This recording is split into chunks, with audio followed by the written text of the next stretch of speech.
Mrs. Johnson, have you disabled all automotive and audio alarm systems?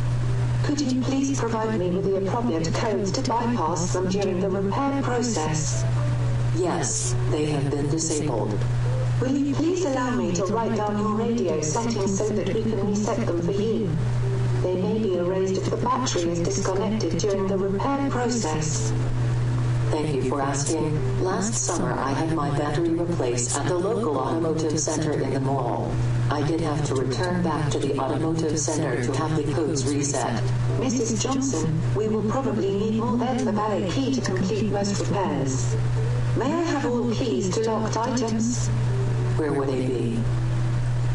Areas such as wheel locks and rear luggage area. I see. Here is my wheel lock key. It is in my handbag. Here you go. Thank you. Mrs. Johnson, we will be going out to your vehicle now to do a pre-repair checklist together. Have you removed all personal items from your vehicle, especially in the rear luggage area?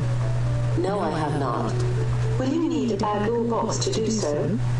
Yes, if you would be kind enough. A small bag will do. Here you go. Please follow me. Thank you.